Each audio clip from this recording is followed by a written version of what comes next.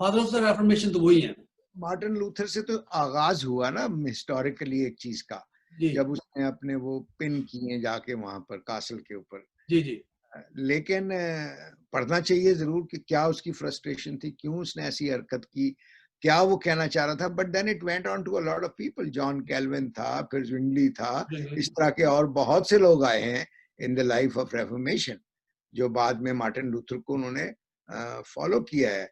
और पढ़ना चाहिए जरूर मार्टिन लूथर को, लेकिन आज का नौजवान जो है ना, वो बहुत स्मॉल परसेंटेज है जो नौजवान, क्या आज की जो चर्च लीडरशिप भी है, जो एवरेज लीडरशिप है, बहुत स्मॉल परसेंटेज है जो इस तरह के हिस्टोरिकल बातों को पढ़ते हैं, इंक्लूडिंग माई सेल्फ। हम बहुत कम पढ़ते हैं हिस्टोरिकल इस तरह के फैक्ट्स एंड फिगर्स को, और इसके पढ़ने की बहुत जरूरत है टू कीप द हिस्ट्री। आपको जब तक अपने रूट्स का ही ना पता हो कि आपकी रूट्स क्या है, so then you will not be able to grow effectively and meaningfully. But study your roots not with the spirit of antagonism or discrimination or difference, but you study your roots to understand yourself better, you know, as to where your strengths lay and where your weaknesses were, which led to the formation of whatever has been formed, whatever tree has been created or built. वो roots की क्या development हुई थी। So the understanding of the roots तो बहुत जरूरी है, और पढ़ना चाहिए। सवाल जो आपका है कि आज के नौजवान को पढ़ना चाहिए, लूथर को भी पढ़ें, जॉन कैल्विन को पढ़ें। इसके बाद से there have been other stages. हम जब चर्च ऑफ इंग्लैंड की बात करते हैं तो yes, we only pick up the king Henry incidents, ज्यादा ले लेते हैं वो, और वही ओवर शैडो कर जाए, क्योंकि जी वो शादी करना चाहता था, विच इज अ फैक्ट, मतलब जो वो गलत बात नहीं है। But that is not all what the Church of England is based upon. There is a deep theology there, you know. There is a deep understanding. A reformation, मतलब as Padri Rana साहब ने कहा है, जैसे reformation needs reformation, and that reformation again needs reformation. Wow. So that, I think that's how we see it. But अब आप जैसे देखें वेरी बिग बॉम्बशेल जो वेटिकन ने रिलीज किया, आई डोंट नो ये सही है गलत है कितना करेक्ट है, मैंने तो थोड़ा सा ही पढ़ा है ये, जो उन्होंने पोप फ्रांसिस का बयान on the blessing to same sex relationship पे किया। Now this is a bombshell for the Catholic Church. Complete, लेकिन ये उसने अभी नहीं दिया, ये तो उसके साल पुरानी या 1.5 साल पुरानी रिलीज अभी हुआ। क्यों हुआ? पॉलिटिकल रीजंस हैं या कोई और रीजंस हैं for it to be released now is a very different thing. But he said now that, in my opinion, forgetting that element, in my opinion, that is some kind of a reformation that is taking place in the church, very slowly, very subtly, but it is one element of reformation that is coming along. And the church needs to reflect on realities. Sometimes क्योंकि हमारे अंदर faith और historical traditions and values इतनी strongly rooted होती हैं कि it becomes very difficult to adjust to certain changes that are taking place around us. And of course, we should be careful to the changes that are taking place around us, but we have to be open to it also. Rana साहब, आप कुछ add करेंगे कि आज का नौजवान reformation को समझना चाहे? जी, एक दो चीज मैं आपके ऐड साथ ये कर सकता हूँ कि जब रेफॉर्मेशन और रेनेसांस यूरोप में थी, इंटरेस्टिंगली मिडिल ईस्ट के अंदर उस वक्त बहुत रोशन जमाना था। जब बर्तानिया में जॉन विक्लिफ को 14वीं सदी में इसलिए जिंदा जला दिया गया कि उसने बाइबल का तर्जुमा लोगों की जुबान में किया था। अब देखें, ये मैं बर्तानिया की बात कर रहा हूं। उस शख्स को इसलिए जिंदा जला दिया गया कि इसने बाइबल का तर्जुमा लोगों की जुबान में किया। अभी टेक्सुअल क्रिटिसिज्म हम करते हैं, बाइबल पता नहीं दुनिया की कितनी जुबानों में, हर शख्स को आजादी है कि वो इसका तर्जुमा कर सके, इसकी तफसीर कर सके, जिस तरीके से मर्जी बयान कर सके। लेकिन एक वक्त था कि जिस शख्स ने बाइबल का तर्जुमा किया, उसका जुर्म सिर्फ यही था कि इसने बाइबल का तर्जुमा लोगों की जुबान में कर दिया है, सिर्फ ये लैटिन में होना चाहिए था, इसने अंग्रेजी में क्यों कर दिया है, इसको जिंदा जला दो। उसको जिंदा जला दिया गया।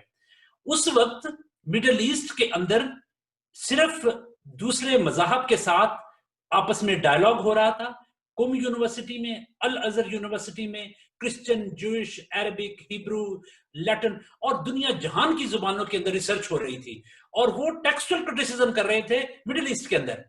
अब ये जो एक कंपैरिजन है, अगर मार्टिन लूथर या दूसरे रिफॉर्मर्स अगर यूरोप के अंदर रेफॉर्मेशन ना आती तो हमारा हाल तालिबान से भी भयानक होता इस वक्त यूरोप के अंदर।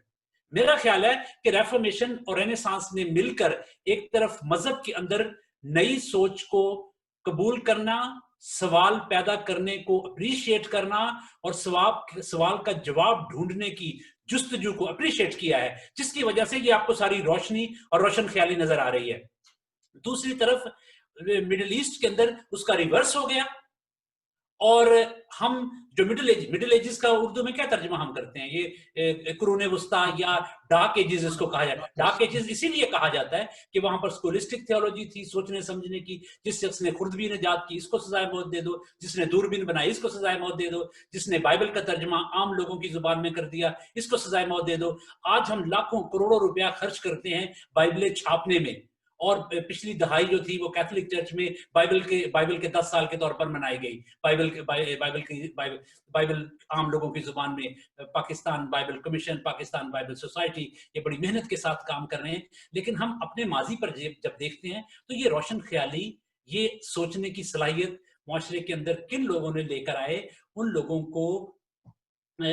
को म्यूटनी की जिम्मेदार ठहराने की बजाय, उनको प्रोटेस्टेंट कहने की बजाय, उनको बागी कहने की बजाय, उनको जंगे आजादी के सिपाही कहा जाना चाहिए, या उनको ये समझना चाहिए कि ये एक लोग नई सोच कर लेकर आए हैं। और एक मैं मुख्तसरन बात ये करना चाहता हूँ कि बरतानिया के अंदर जब प्रोटेस्टेंटिज्म या प्रोटेस्टेंट सोच जो समझ लें, या रिफॉर्मर्स की जो सारी मूवमेंट यूरोप में चल रही थी, जब तक वो बरतानिया में पहुंची तो वो अपना क्लाइमैक्स खो चुकी थी वैसे ही। और बरतानिया में सिर्फ यही एक वजह नहीं थी जो हेनरी V की शादी की वजह थी, और भी कई वजूहात थी, पॉलिटिकल्स थी। चर्च से पैसे मांगे जाते थे कि आप जंग के लिए ये पैसे दिए जाए, और कई कई मसाइल थे। लेकिन खैर, लेकिन उसके साथ साथ कुछ अपने तरीके से भी यहाँ पर कुछ उसके पॉजिटिव काम हुए। मिसाल के तौर पर 1588 में वेल्श जुबान में बाइबल का तर्जुमा कर दिया गया था।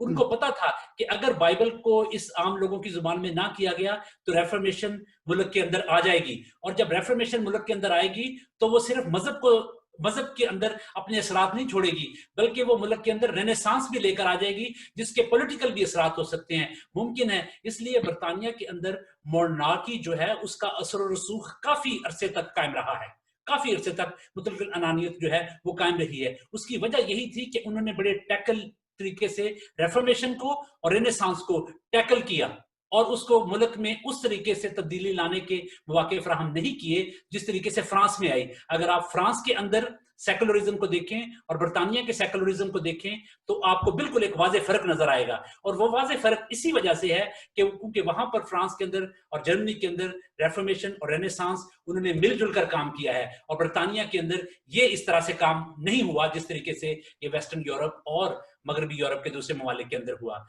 और मेरा ख्याल है, मैं इसी चीज की तरफ आखिर में आपकी एक तवज्जो और चीज की तरफ दिलाना चाहता हूँ।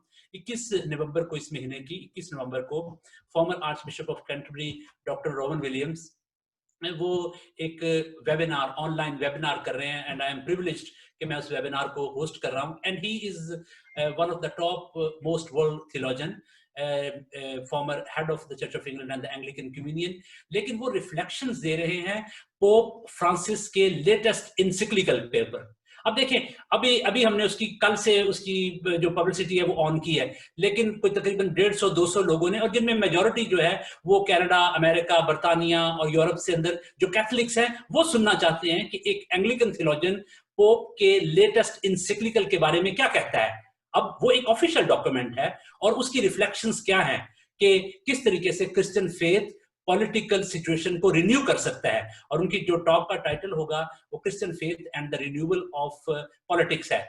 लेकिन खास उनकी जो पॉइंट, जिस चीज को वो लेकर आगे चलेंगे अपनी टॉक में, वो ये होगा his reflections on Pope Francis recent latest encyclical. मेरा ख्याल है कि खा हम रोमन कैथोलिक हैं या प्रोटेस्टेंट हैं या पेंटिकॉस्टल हैं या प्रेस्बिटेरियन हैं या जो कोई भी हैं, अब ये दीवारें अपने वक्त के साथ गिरती जा रही हैं, और इन दीवारों को खड़ा रखना इंस्टीट्यूशनल चर्चेस के लिए इतना आसान नहीं रहा, अब उतना आसान नहीं रहा जितना वो पहले था। उसकी वजह यह है कि लोगों के अंदर सोचने समझने की सलाहियत बढ़ती जा रही है, और पोप फ्रांसिस की एक स्टेटमेंट के ऊपर हम तनकीद कर रहे हैं, पूरी दुनिया में लोग उसके ऊपर कोई तनकीद कर रहे हैं, कोई उसकी हिमायत कर रहे हैं, वो वही बेहतर बता सकते हैं कि उनका कहने का क्या मकसद था। अपने वक्त पर यकीनन वो बताएंगे, और वेटिकन उसके लिए कोई ऑफिशियल कोई ना कोई स्टेटमेंट देगा। लेकिन सोचने की बात यह है कि वो अपने हालातों वाक़यात को देखकर चर्च की टीचिंग्स को इंटरप्रेट करते हैं कि लोग चर्च में से अपने आप को एक्सक्लूडेड ना समझें। और यही वही बात उसके ऊपर जाएंगे कि रेफॉर्मेशन जब होती है तो उस वक्त वो बुरी लगती है, जब होके चली जाती है तो फिर पता चलता है कि ये हमें क्या देकर गई है। तो रेफॉर्मेशन अपने दौर में इतनी अच्छी नहीं लगती, तब्दीली किसी को भी नहीं अच्छी लगती। मुझे भी अच्छा लगता है कि मेरा पैटर्न लाइफ का खराब ना हो, मुझे भी अच्छा लगता है कि मेरी हर चीज ऐसे ही हो जैसे मैंने रखी है। We all wants to do things as they are happening. Roman Catholic church के साथ, एंग्लिकन चर्च के साथ, ट्रेडिशनल चर्चेस के साथ प्रॉब्लम ये होता है कि ये सदियों में सोचते हैं और दहाइयों में मूव करते हैं। ये 100 साल सोचते हैं सिर्फ इस बात के लिए कि हमें ये करना चाहिए या नहीं करना चाहिए, फिर 100-200 साल और लगा देते हैं इसी बात में कि हम ये करते हैं कि नहीं करते, और फिर ये 2 कदम आगे चलते हैं, 2 कदम पीछे आ जाते हैं, जिसकी वजह से आहिस्ता आहिस्ता वेस्ट के अंदर बहुत से चर्च को चैलेंजेस का सामना करना पड़ता है। मैं इसी चीज की तरफ अपनी तरफ से कहना चाहता हूँ कि I am so grateful to you father Naeem, और बिशप साहब की मौजूदगी में मेरा ख्याल है कि आपके प्रोग्राम को 4 चांद लगे हैं, और गुफ्तगू शायद इतनी शायद बेहतर तो नहीं थी जितनी हो सकती थी, लेकिन जो कुछ हम कंट्रीब्यूट कर सके हैं मेरा ख्याल हमने किया है। बहुत अच्छा है आज के नौजवान के लिए ये जो बातें सुनना, और मैं नौजवानों को भेजता हूँ ये ज्यादा, जो लड़के जवान हो रहे हैं, लड़के लड़कियां जवान हो रहे हैं, और उन्हें मैं फोन कर कर कहता हूँ ये सुने। तो चाहते हैं कि हमारी ये जो नस्ल है अपनी चर्च हिस्ट्री से आगाह हो, गॉस्पल से आगाह हो, गॉस्पल्स पढ़ें, अपने चर्च के चैलेंजेस को पढ़ें, चर्च की खबरें पढ़ें, ताकि ये आने वाले चर्च को ये संभाल सकें। और अगर हम इनको अच्छी फाउंडेशन नहीं देंगे तो हम फिर अच्छा ख्वाब भी और अच्छी उम्मीद नहीं रख सकते। मैं सिर्फ अपना कंक्लूडिंग कमेंट ये देना चाह रहा हूँ कि I think very beautifully presented by पादरी राणा साहब on how do you see reformation in our present realities, हमारी जो आज की realities हैं और आज के जो हमारे situation है इसमें how and what steps of reformations are required in the life of the church. आज भी जैसे उन्होंने पहले कहा reformation की तो जरूरत है, but which steps and which areas and which particular element. एक तो ब्रॉड स्टेटमेंट है ना, reformation is required, but how do we practically move.